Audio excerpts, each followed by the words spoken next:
நம்ம சொல்றோம்ல இதெல்லாம் நடக்குமா நடக்காதா? நல்லா கவனிங்க. கிட்டத்தட்ட இஸ்ரவேல் விடுதலை ஆகி 70 வருஷம் ஆச்சு. ஆனா எருசலேமை தலைநகரா மாத்தவே அவங்களால முடியல. அவங்க கிட்ட எருசலேம் வந்து 50 வருஷம் ஆச்சு. அவங்களால தலைநகரா மாத்தவும் முடியல. அவ்வளவு தூரம் உலக நாடுகள் பிரஷர். அந்த 12ஆம் அதிகாரம் 3-4 வசனங்கள் வாசிங்க. சகரியா 12:3-4. அந்நாளிலே நான் எருசலேமை சகல ஜனங்களுக்கும் பாரமான கல்லாக்குவேன். நல்லா கவனிங்க. எருசலேமை தலைநகரா மாத்தணும்னு சொன்னா உலகமே ஒண்ணு கூடிடும். கூடாதுன்னு சொல்லிடும். கூடாது, நோ சான்ஸ் அப்படின்றவாங்க. ஆனா கர்த்தர் என்ன சொல்றாரு? வாசிங்க தொடர்ந்து. அதை கிளப்புகிற யாவரும் சிதைக்கப்படுவார்கள், பூமியில் உள்ள ஜாதிகள் எல்லாம் அதற்கு விரோதமாய் கூடிக்கொள்வார்கள். என்னாச்சு தெரியுமா? 2018 திடீர்னு ஆண்டவர் அமெரிக்காவுக்கு ஜனாதிபதியாக ட்ரம்பை கூட்டிட்டு வந்தார். ட்ரம்ப் ஜனாதிபதி ஆகிறதுக்கு வாய்ப்பே இல்லாத ஒரு மனுஷன். ஏன்னா அவர் ஒரு பிசினஸ் மேன். அவர் ஏத்து நின்றவங்க பொலிட்டிஷியன். அவங்க எல்லாருக்கும் பயங்கர எக்ஸ்பீரியன்ஸ். இவருக்கு எந்த எக்ஸ்பீரியன்ஸுமே கிடையாது. இவர் வந்து நிக்கிறார். எல்லாரும் இவர் தோத்துருவாருன்னு சொன்னாங்க.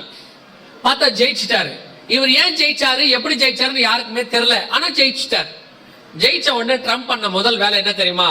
2018 அவர் என்ன 17 ஜெயிச்சாரு. நவம்பர்ல 2020 தான் அவரு ஜனாதிபதியாக பதவி ஏற்றாரு. ஜனவரி மாசம்.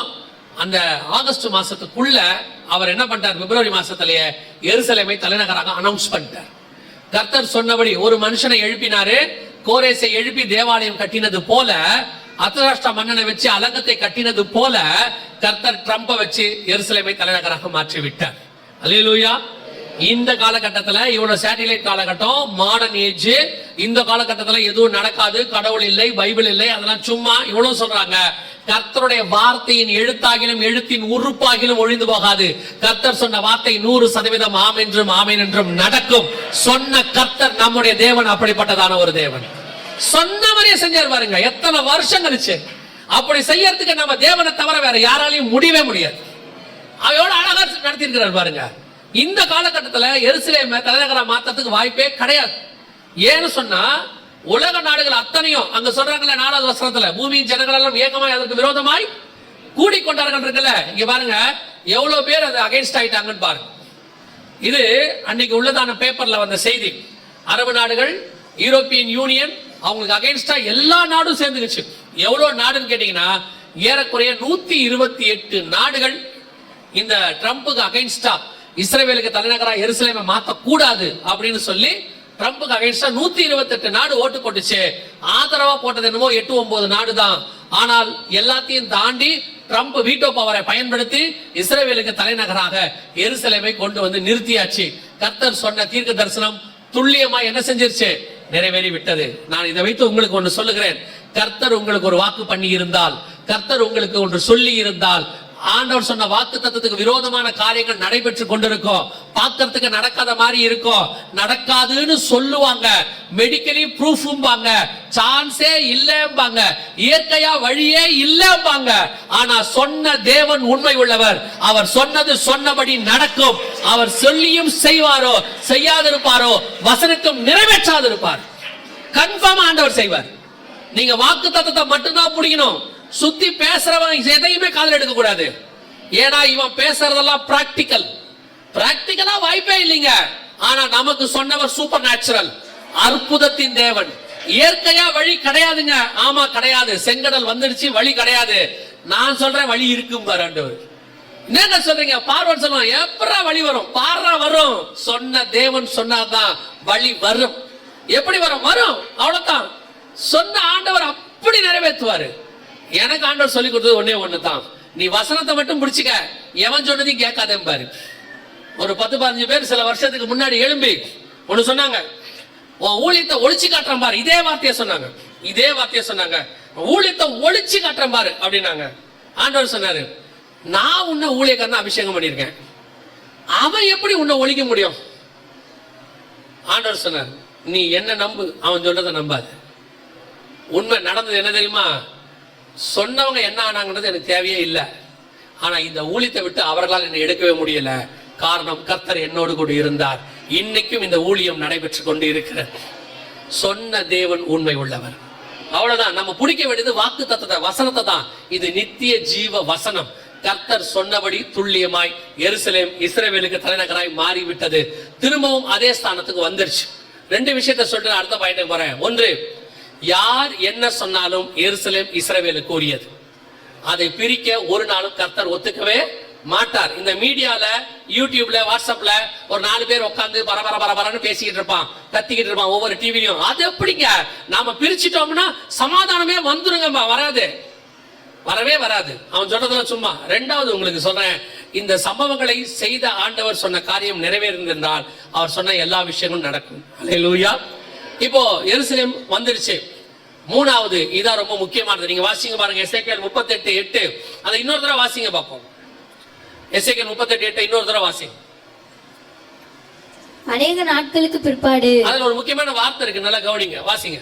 அநேக நாட்களுக்கு பிற்பாடு நீ விசாரிக்கப்படுவாய், பட்டயத்துக்கு நீங்களாகி பற்பல ஜனங்களிலிருந்து சேர்த்து கொள்ளப்பட்டு வந்தவர்களின் தேசத்தில் கடைசி வருஷங்களிலே வருவாய்.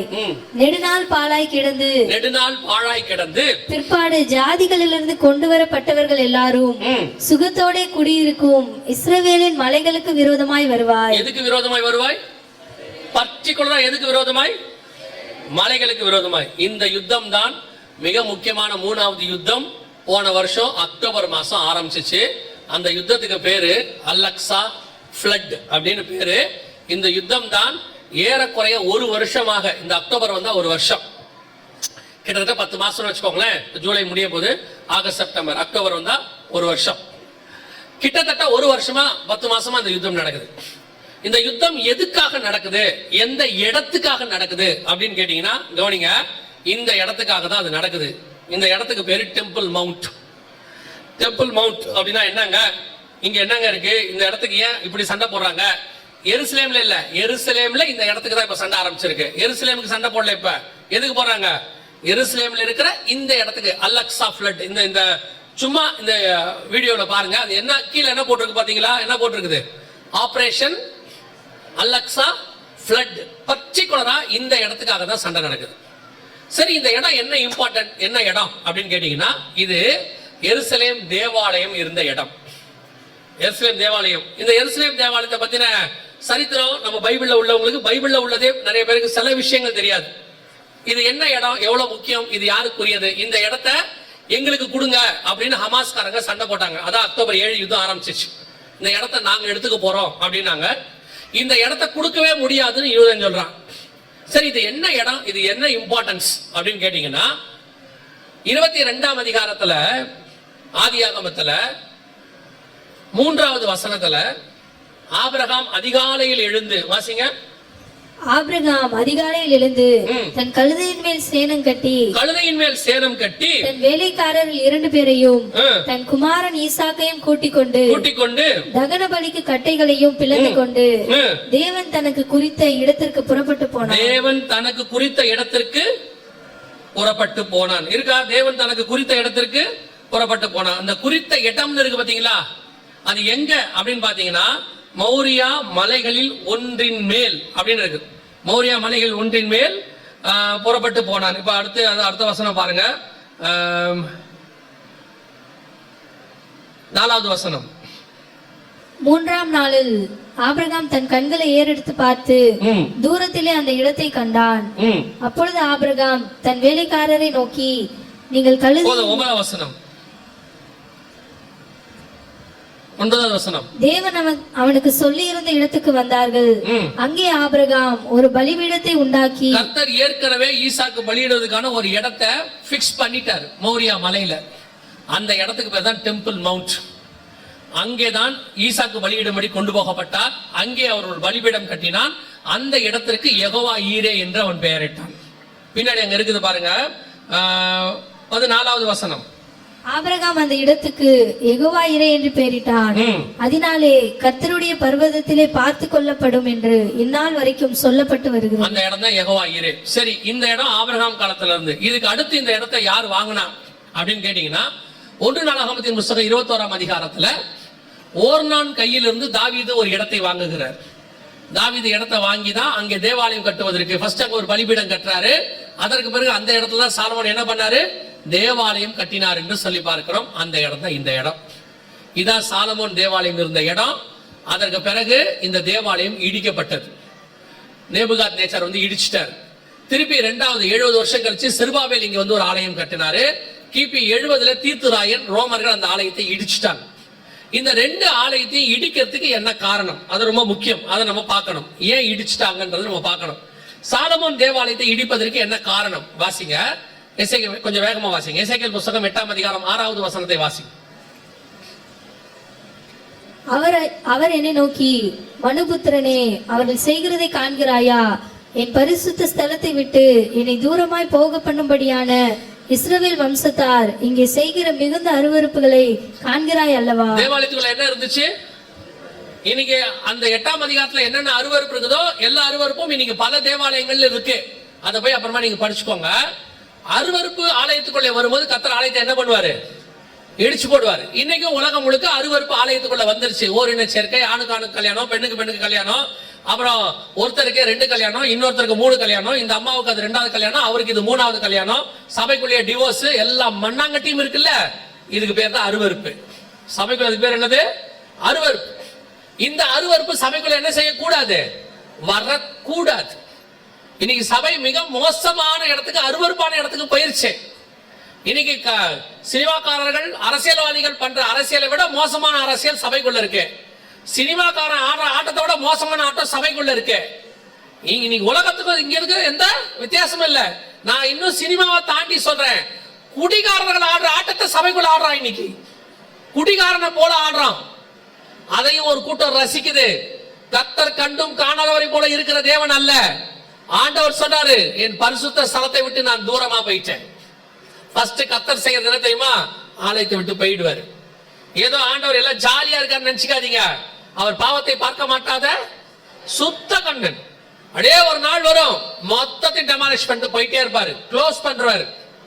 2வது ஆலயத்தை ஏன் இடிச்சார்? வாசிங்க, மத்தேயு எழுதின சுவிசேஷம் 21ஆம் அதிகாரம் 12வது வசனத்தை வாசிங்க.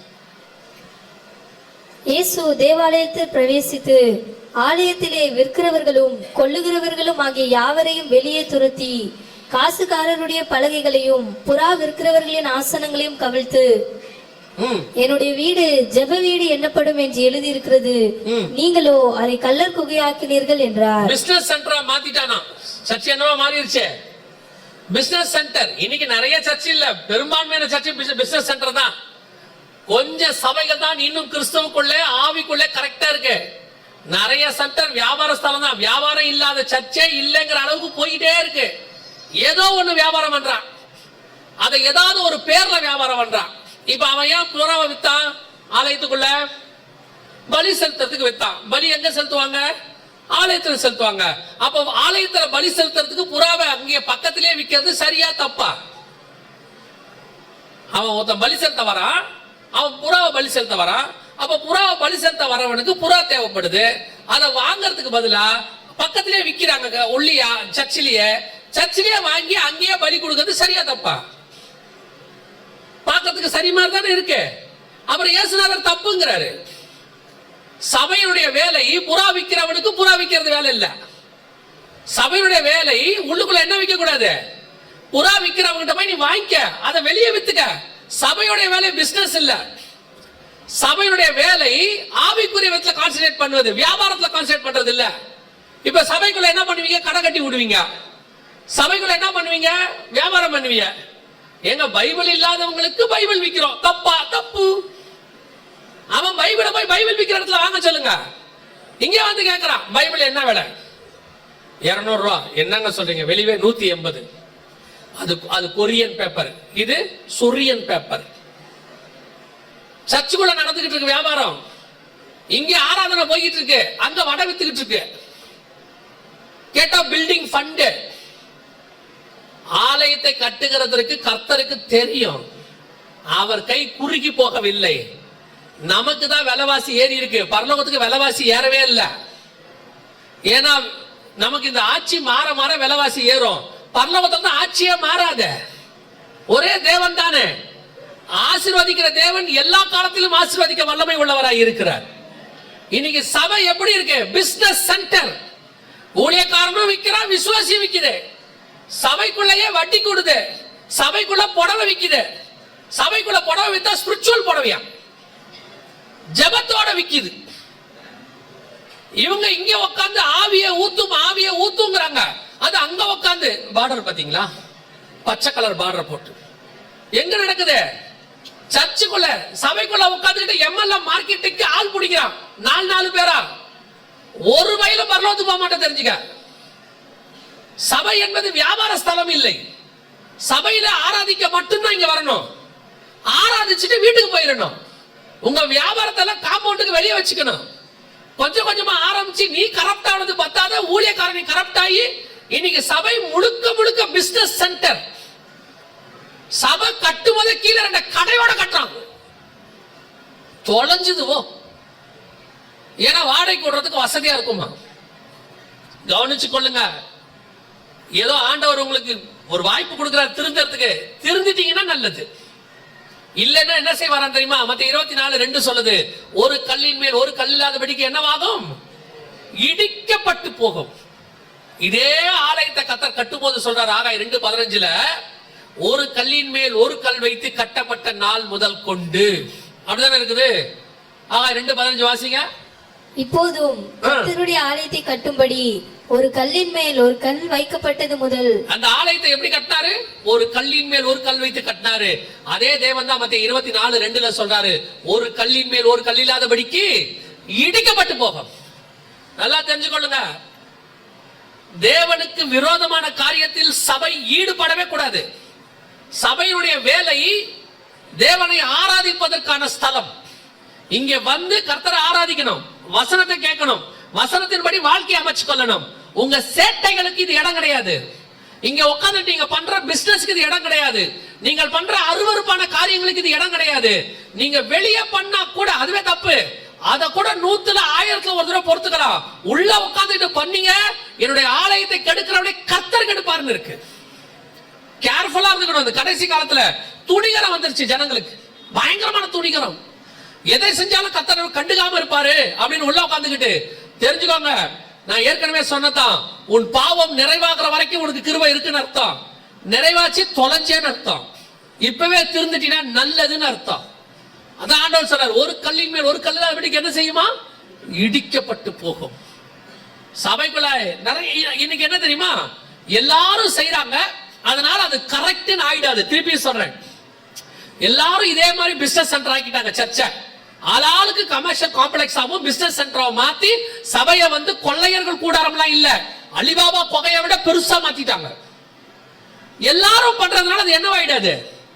சரி ஆயிடாது. சோதோம்ல அத்தனை பேரும் பாவம் பண்ணா, அதனால சோதோம் கரெக்டா? ஒரு நீதிமான் இருந்தா பாருங்க, அதான் கரெக்ட். உலகம் முழுக்க ஒண்ணு செஞ்சுச்சு, ஆனா நோவா அது தனித்து இருந்தான். அதனால உலகம் முழுக்க செஞ்சதுனால அது சரியாயிடுமா? ஆகாது. எல்லாரும் செஞ்சாலும் சரி, அத்தனை பேர் கரப்ட் ஆனாலும் சரி, அத்தனை பேர் சேர்ந்து உன்னை பைத்தியம்னு சொன்னாலும் சரி, இல்ல உன்னை பார்த்து இப்படி இருந்தா நீ பிழைப்பே நடக்காது, காலத்துக்கு ஏத்த மாதிரி மாறணும்னு சொன்னாலும் சரி, நீ ஒண்ணு மட்டும் சொல்லு, நான் தேவ சாயலாய் படைக்கப்பட்டவன். அத்தனை பேரும் மனுஷ சாயலாய் மாறினால் எனக்கு கவலையே கிடையாது. நானோ வென்றால் நான் ஒருத்த நின்னாலும் போதும். எலியா சொல்ற, அழகா சொல்ற, அத்தனை பேரும் பாகாலுக்கு முன்பாக முழங்கால் படியிட்டு விட்டார்கள், நான் ஒருவன் மாத்திரம் மீந்திருக்கிறேன். ஆண்டவருக்கு சொன்ன வார்த்தை என்ன தெரியுமா? நீ ஒருவன் இருக்கிற நல்லது, ஆனா நீ ஒருத்த மட்டும் இல்ல, உன்ன மாதிரி இன்னும் 7000 பேரை நான் மறைத்து வைத்திருக்கிறேன். ஆண்டவர் உலகம் முழுக்க 7000 பேரை வச்சிருக்கிறார். இந்த மாதிரி ஆட்களுக்காக தான் வருக வரும். போக போறது பேழைக்குள்ள 8 பேராகிய சிலராக இருந்தாலும் சரி, ஆனால் 8 பேருக்காக ஒரு பேழையை கொண்டு வர கர்த்தர் வல்லமை உள்ளவராக இருக்கிறார். போக போறது வருகையில 8 பேரா இருந்தாலும் சரி, 8 பேருக்காகவாவது ஒரு வருகை வந்து கூட்டிக் கொண்டு தான் போகும். நீ காத்திருந்தால் போக முடியும். அவங்களோட சேர்ந்து கரப்ட் ஆயிடாதீங்க. அவங்க கூட சேர்ந்து உலகத்துக்கு ஒத்த வேஷம் தரிக்க ஆரம்பிச்சிடாதீங்க, தொலைஞ்சு போவீங்க. இப்போ இந்த மலைகளுக்கான யுத்தம் ஆரம்பிச்சிருச்சு. எசேக்கியேல் 38:8. இப்ப என்ன நடக்க போகுது அதை மாத்திரம் சொல்லிட்டு நான் முடிக்க போகிறேன். இந்த யுத்தம் எல்லாரும் சொல்ற மாதிரி இன்னைக்கு நாளைக்கு எல்லாம் முடியாது. ஆரம்பிக்கும் போதே சொன்னாங்க 2 மாசத்துல முடிஞ்சிடும், யூதர்கள் ஹமாஸ 1 வாரத்துல க்ளோஸ் பண்ணிடுவாங்க எல்லாம் சொன்னாங்க. ஆனா கன்ஃபார்மா அது முடியாது. ஏன்னா அது ஆரம்பிச்சது இந்த இடத்துக்காக. இந்த இடத்துல இந்த யுத்தம் நடக்கும், இன்னும் நடக்கும். எப்போ வரைக்கும் இந்த யுத்தம் சாதாரணமா நடக்கும்னா, இந்த மாஸ்க் அவங்க தட்டுற வரைக்கும் நடக்கும். இந்த யூதன் என்ன பண்ணிடுவான்னு கேட்டீங்கன்னா, அந்த மாஸ்கை தட்டி விடுவான். ஏன் அப்படின்னு கேட்டீங்கன்னா, இப்பவே நாங்க இன்னைக்கும் போட்டிருக்கிறோம், இது வரைக்கும் 500 மாஸ்க் அவங்க இடிச்சிருக்கிறாங்க. 500 பள்ளிவாசலாம் என்ன பண்ணிருக்காங்க, இடிச்சிருக்காங்க. காசா பகுதி முழுக்க இடிச்சிருக்காங்க. அவங்களுடைய டார்கெட் இதுதான். அவங்க இதை எதிர்பார்த்துக்கிட்டே இருந்தாங்க. இந்த இடத்துக்கு சண்டை ஆரம்பிச்சிச்சு. முடிவா இந்த இடத்த யாரோ ஒரு ராக்கெட் ஏதோ ஒண்ணு பண்ணி இதை இடிச்சிருவாங்க. இடிச்ச உடனே இந்த இடத்துக்கு மீண்டும் 3வது தேவாலயத்தை கட்டுறதுக்கு யூதன் வருவான். இப்போ எல்லாம் சொல்றது நல்லா கவனிச்சுக்கொள்ளுங்க. இது ஏற்கனவே சொல்லப்பட்ட தீர்க்க தரிசனம். அதைத்தான் உங்களுக்கு பைபிள்ல இருந்து சொல்லிட்டு இருக்கிறோம். இந்த இடத்துல மீண்டும் என்ன வரும், 3வது தேவாலயம் கட்டுறதுக்கு யூதன் முற்படுவான். அப்பொழுது இந்த இடம் இருந்தவங்களும் என்ன செய்வாங்க, அதுக்கு சண்டை போட வருவாங்க. திருப்பி ஒரு சண்டை வரும். அந்த இடத்துல சமாதானம் பண்ணுகிறவனாக அந்தி கிறிஸ்து நுழைவான். கடைசி சர்வாதிகாரி என்ன செய்வான், உள்ளே நுழைவான். அப்பொழுது உபத்திரவ காலம் வரும், வேதனைகள் ஆரம்பிக்கும், அப்பொழுது முடிவு வரும். ஆண்டவர் சொன்ன எல்லா காரியங்களும் கடைசி இந்த இடத்தை பேஸ் பண்ணி தான் இருக்கு. இந்த இடத்தை பேஸ் பண்ணி தான் யுத்தம் ஆரம்பிச்சிச்சு. 1 வருஷம் ஆயிருச்சு, 1 வருஷம் ஆக போது, இன்னும் விஸ்தாரமாகும். இந்த எல்லா நாடுகளுக்கும் தலைமையாக ரஷ்யா மாறப்போது. இப்ப ரஷ்யா மாற தொடங்கி இருக்குது. ரஷ்யா உள்ள வந்துடுச்சு. இப்ப ரஷ்யா 2-3 விஷயங்கள்ல இஸ்ரவேலுக்கு விரோதமாக ஸ்டேட்மெண்ட் கொடுத்திருக்கு. இன்னும் அது உச்சத்துக்கு போகும். அமெரிக்க ஜனாதிபதியாக ட்ரம்ப் இருக்கிற வரதுக்கு வாய்ப்பு இருக்குது. அந்த எலெக்ஷன் முடிஞ்ச உடனே நமக்கு தெரிஞ்சிடும் இது என்னவாக போகுதுன்னு தெரிஞ்சிடும். யார் வந்தாலும் இந்த 3ஆம் உலக யுத்தம் ஸ்டார்ட் ஆகும்.